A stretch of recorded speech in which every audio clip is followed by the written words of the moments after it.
Ukrainian nationalists continue to use residential areas of settlements and social facilities as a human shield to deploy their artillery systems and conduct massive fire on Russian servicemen. So, on Kiev outskirts in Vinograd district, Ukrainian nationalist units covered themselves with residential buildings for several days and fired multiple launch rocket systems at Russian servicemen. At the same time, the areas of the nearby shopping center were used as a large base for storing rocket ammunition and reloading multiple launch rocket systems. The coordinates of the position of Ukrainian multiple rocket launchers were confirmed by Russian reconnaissance through several channels, as well as the location of warehouse with rocket ammunition was discovered.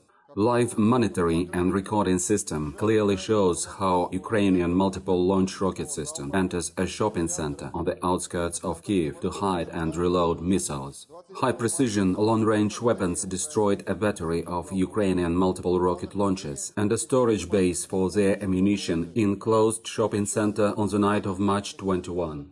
We would like to draw the attention of the Western media once again. We have presented absolute evidence of the criminal use by Kiev nationalist regime of civilian objects in residential areas of Kiev and other cities of Ukraine as firing positions of artillery and rocket systems. I have to comment on the words of the advisor to the office of the Ukrainian president, Mikhail Podolyak, that allegedly Russia is fighting only with manpower and cruise missiles. I must emphasize that the special military operation is carried out by a professional army, which actually uses cruise missiles. Their use is highly effective. They carry out precision strikes against military infrastructure and never against civilian objects. The nationalists themselves and the Ukrainian armed forces are hitting civilian targets. There are a lot of people's testimonies about this, and we have just presented one of them. Returning to the actions of the Russian armed forces, not only cruise missiles are used, but also hypersonic weapons, which is absolutely high precision and is also used only for military targets. In particular, we are talking about the Kinjal aviation missile systems with hypersonic air ballistic missiles. The Russian Defense Ministry has analyzed the results of the destruction of the military infrastructure assets of Ukraine by aviation missile complexes Kinjal with hypersonic air ballistic missiles. Underground protected storages of Ukrainian aviation weapons and combat units for missile systems located in the Deliatin Ivano-Frankovsk region, as well as large fuel depots in Konstantinovka-Nikolaev region were destroyed.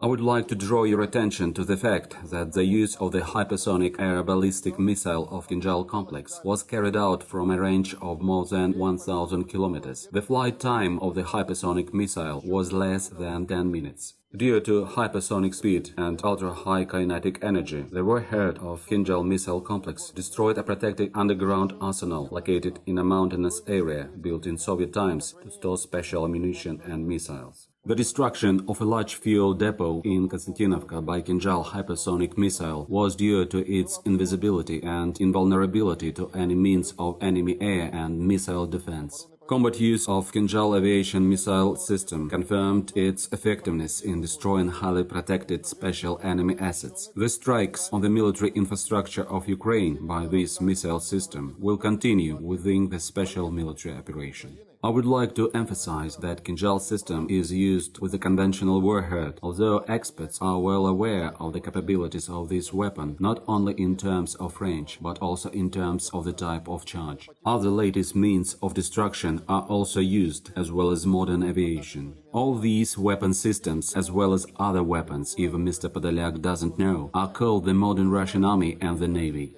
So, I do not recommend misleading anyone about the real capabilities and professionalism of the Russian armed forces. All the alleged real data about losses of military equipment and personnel of the Russian armed forces, including senior and superior officers, disseminated by Mr. Podolyak, is propagandistic lies.